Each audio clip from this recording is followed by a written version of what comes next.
Friends, आप देख रहे हैं सोशल मीडिया का सबसे विश्वसनीय स्वास्थ्य चैनल। मेरे एक सब्सक्राइबर मित्र ने एक बहुत अच्छा प्रश्न पूछा कि सर हमें बताइए कि हम अच्छा डॉक्टर कैसे चुनें। ये एक बहुत इंपॉर्टेंट क्वेश्चन है और मैं मेडिकल से जुड़ा हुआ हूँ, डॉक्टर अव्यक्त अग्रवाल। तो आपको एक आम जनता को यस ये इंपॉर्टेंट निर्णय होता है कि आप कोई भी हेल्थ प्रॉब्लम होने पर कैसे अच्छा डॉक्टर चुनें। एक अच्छा डॉक्टर आपके जीवन का एक बहुत ही महत्वपूर्ण हिस्सा होता है, चाहे वो आपका बच्चा हो, पत्नी हो, माँ हो, पिता हो, आप खुद हो। इन सब के लिए, हमारे रिश्तों के लिए एक अच्छे डॉक्टर का स्थान हमारे जीवन में हमेशा हमेशा इंपॉर्टेंट रहता है। तो अच्छे डॉक्टर चुनने के लिए आजकल लोग अलग अलग माध्यमों का भी उपयोग करते हैं। जैसे कन्वेंशनली क्या होता था, एक दूसरे से सुनकर कि मुझे उससे आराम लगा, उस डॉक्टर से, उस डॉक्टर का व्यवहार अच्छा, वो अच्छा लगा, ठीक है, एक तो ये तरीका। दूसरा, आजकल लोग प्लेटफॉर्म्स जैसे कि गूगल, जस्ट डायल, इन सब का इस्तेमाल करके भी देखते हैं, स्टार रेटिंग्स देखते हैं कि किस डॉक्टर की कैसी हो। तीसरा तरीका, बहुत सारे लोग अपने फैमिली डॉक्टर से जुड़े होते हैं और वो फैमिली डॉक्टर गाइड करता है कि किस डॉक्टर के पास, जैसे मेरे पास भी जो लोग आते हैं कि, और जब मैं उनको गाइड करता हूँ कि उस डॉक्टर को, वो हड्डी के वो डॉक्टर है उनको दिखा लीजिए, हार्ट के वो डॉक्टर उनको दिखा लीजिए, और उसको फॉलो भी करते हैं। तो ये 3-4 तरीके हैं जिससे हम डॉक्टर्स को चुनते हैं। तो क्या तरीका बेस्ट है और कैसे पता चले कि वो डॉक्टर अच्छा है या नहीं? तो मैं डॉक्टर के अच्छे होने के वो गुण जो एक आम पब्लिक के परसेप्शन में होते हैं, वो उनसे थोड़ा सा परे जाकर एक्चुअल में आपको किन बातों पर ध्यान देना चाहिए अच्छे डॉक्टर के लिए, उस पर मैं बात करूंगा। तो पहला तो ये सारे मेथड्स में मैं आपको बता दूं कि जो रेटिंग होती है, रेटिंग्स जो होती हैं, उसमें जो सबसे अच्छा प्लेटफॉर्म जो मुझे दिखाई देता है वह गूगल है। इसके अतिरिक्त जितने भी प्लेटफॉर्म मैंने देखे हैं, उसमें कई बार पेड वर्जन होते हैं। फॉर एग्जाम्पल, मैं नाम नहीं लूंगा प्लेटफॉर्म्स के, उसमें वो हमें भी कांटेक्ट करते हैं, मुझे भी एज ए डॉक्टर कांटेक्ट करते हैं कि आप अपना ये फी है सालाना 6,000, 10,000, 12,000 जो भी, और उससे आपको हम ऊपर रैंक पर ले आएंगे। मैंने वो कभी नहीं किया, लेकिन इस तरह के ऑप्शंस रहते हैं और बहुत सारे लोग इस तरह से भी करते हैं, तो वो डॉक्टर आपको हमेशा ऊपर दिखने लगेगा। तो ये इसलिए वो एक न्यूट्रल प्ले ग्राउंड फील नहीं रह जाती है ना? तो इसलिए मैं आपको बोलूंगा, यदि आपको ऑनलाइन मीडियम से ही जानना है कि कौन सा डॉक्टर है अच्छा है, तो गूगल उसका एक अच्छा माध्यम है। और उसमें स्टार रेटिंग में ये मत देखिए कि किसी का 4 है, 4.5 है, 4.8 है या 5 है। उसमें संख्या पर भी ध्यान दीजिए, कहीं ऐसा तो नहीं कि सिर्फ 40 रेटिंग है और उसकी वजह से वो 5 स्टार या 4.5, 4.8 है। 40 तो कोई फैमिली मेंबर से ही करवा सकता है ना। तो इस वजह से देखिए कि वॉल्यूम ज्यादा है कि नहीं रेटिंग का, और उसमें कमेंट्स भी देखिए। कमेंट्स में इक्का दुक्का कमेंट्स निगेटिव हमेशा हो सकते हैं, उनको आप इग्नोर कर सकते हैं। किसी के लिए भी कभी कभी वो जलन से हो जाते हैं, कभी कभी वो कोई खराब व्यक्ति ही पल्ले पड़ सकता है किसी व्यक्ति के, तो वो निगेटिव ही हो सकता है जिसको हर जगह नकारात्मकता दिखती, तो एक आध दो कमेंट को इग्नोर कर सकते हैं आप। लेकिन ज्यादा कमेंट्स दिखाई दे रहे हैं निगेटिव वाले, तो उसमें आप ध्यान दे सकते हैं उस पर्टिकुलर एस्पेक्ट पर कि वो क्या एक ही पैटर्न के निगेटिव कमेंट्स हैं, ठीक है। तो ये तो हुआ आजकल के माध्यम से। जो सुनी सुनाई एक दूसरे को सुनकर जो हम चाहते हैं कि मुझे, मेरे बच्चे को उस डॉक्टर से आराम मिला था तो वो डॉक्टर अच्छे होंगे, ये एक क्राइटेरिया बिल्कुल भी खराब नहीं है, अच्छा क्राइटेरिया है चुनाव करने का, ये ठीक है। लेकिन इससे बेहतर चुनाव मैं बोलूंगा, आपको हमेशा आपकी लाइफ में एक फैमिली डॉक्टर काइंड ऑफ कोई होना चाहिए, जो आपकी फैमिली से जुड़ा हुआ हो, जो आपका वेलविशर सा लगता हो, जिसमें एक अपनापन लगता हो आपको, जिससे आप डिस्कस आउट कर सकते हैं अन्य प्रॉब्लम भी, जो प्रॉब्लम वो खुद डील कर रहा है उसके अतिरिक्त भी, और उनसे सलाह लेकर आप अपने डॉक्टर या अस्पताल का चुनाव कर सकते हैं।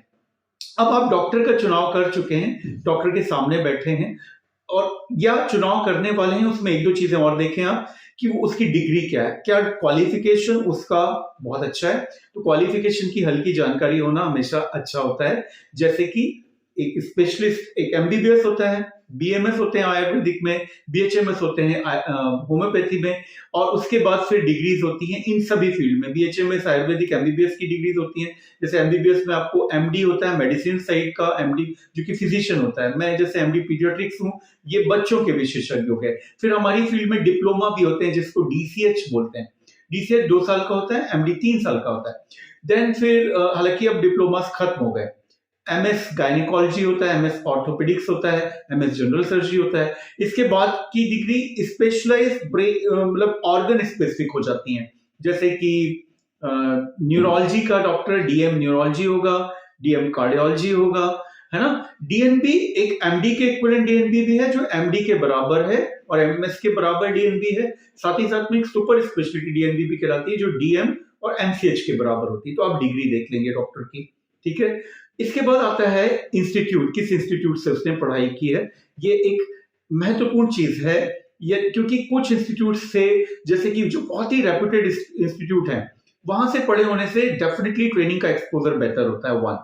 दूसरा, उससे ज्यादा उन इंस्टीट्यूट्स में क्योंकि सिलेक्शन रेट बहुत कम है, तो इसलिए यदि कोई वहां से पढ़ा हुआ है तो इसका मतलब है कि उसमें एक इंटेलिजेंस या हार्ड वर्क का जज्बा पहले से था।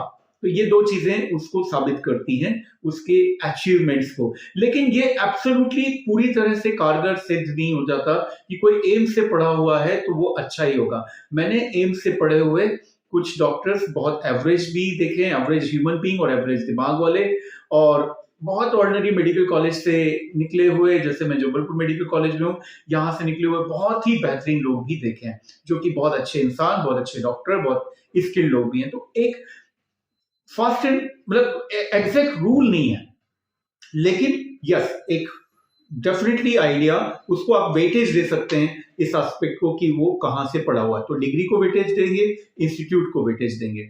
बहुत सारे लोग गोल्ड मेडलिस्ट वगैरह लिखते हैं पर्चे पर, उसको आप किनारे कर दीजिए। वो जो थ्योरेटिकल गोल्ड मेडलिस्ट होता है उसका कोई खास महत्व नहीं होता है एक अच्छे डॉक्टर, स्किलफुल डॉक्टर होने या ना होने में, ठीक है। अब आते हैं बात कि आपने चुनाव किया तो शहर, मैं आपको बोलूंगा कि ज्यादातर कोशिश कीजिए कि आप अपने पास या अपने ही शहर या अपने आसपास के शहर के डॉक्टर को तरजीह दीजिए, बहुत दूर मत जाइए, क्योंकि फॉलो अप फिर बहुत डिफिकल्ट हो जाएंगे आपके, और साथ में आपको महंगा भी पड़ेगा आना जाना, जहां तक हो सके। यदि वैसे तो जरूरत हो तो फिर लोगों को फॉरेन भी जाना पड़ता है, लेकिन जहां तक हो सके कोशिश कीजिए कि आप स्कूल और डॉक्टर हमेशा नजदीकी हो तो बेहतर, मैं ये मानता हूं, ठीक है। अब आते हैं बात, डॉक्टर से आप मिल के गए तो क्या ध्यान देना है। तो ये ध्यान देना है आपको कि डॉक्टर ने आपके साथ, उसका व्यक्तित्व कैसा है, एक प्लेजेंट व्यक्तित्व है कि नहीं, उससे अच्छा लगा कि नहीं मिलकर। दूसरा, आपका जो कंसर्न है, जो प्रॉब्लम है, उसको डॉक्टर ने ध्यान से सुना कि नहीं, ये बहुत इंपॉर्टेंट चीज है। फिर उस क्वेश्चन को जो आप पूछ रहे हैं उसको आपको समझाया या नहीं। डॉक्टर का खुद का आत्मविश्वास अपने काम पर बहुत इंपॉर्टेंट है। जैसे यदि वो कोई सर्जरी करने जा रहा है और वो यदि कॉन्फिडेंट है और वो आपको सारे उसके साइड इफेक्ट्स और अच्छाइयां बुराइयां दोनों सब संभावनाएं समझा रहा है, तो उस पर भरोसा रखिए। ट्रस्ट रखना एक अच्छा कदम होगा, ठीक है। अब डॉक्टर से जब आप मिल रहे हैं तो मैं आपको रिक्वेस्ट करूंगा कि जब आप कोई क्वेश्चन पूछते हैं डॉक्टर से, तो एक लिसनर, गुड लिसनर डॉक्टर तो होना ही चाहिए। आपको भी गुड लिसनर इस रूप में कि जब वो उत्तर देना शुरू करे तो इंटरप्ट मत कीजिए, पहले उसकी बात खत्म होने दीजिए। कई बार लोग मुझसे क्वेश्चन पूछते हैं और जैसे ही मैं समझाना शुरू करता हूं मुझे करेक्ट करने लगते हैं, और जबकि आगे के सेंटेंस में उनकी उस जो करेक्शन कर रहे हैं उसका आंसर रहता है, ठीक है, या उनका कंसर्न रहता है। तो जब भी कोई बात कर रहा हो दो लोग, तो हमेशा जब कोई बोल रहा हो उसको पूरा सेंटेंस पूरा होना देना चाहिए। ये सभ्यता भी है और इससे आपको बात बेहतर ढंग से समझ भी आएगी। फिर आता है ट्रीटमेंट का रिस्पॉन्स, आपको कैसा मिला। ट्रीटमेंट का रिस्पॉन्स बीमारी पर भी निर्भर करता है, सिर्फ डॉक्टर पर निर्भर नहीं करता। कुछ बीमारियां जल्दी ठीक होंगी, कुछ देर से, और कुछ नहीं ठीक होंगी। तो सिर्फ इस आधार पर जज मत कीजिए कि आपकी 5 दिन में खांसी ठीक नहीं हुई या 4 दिन में बुखार नहीं ठीक हुआ तो वो डॉक्टर खराब हो गया।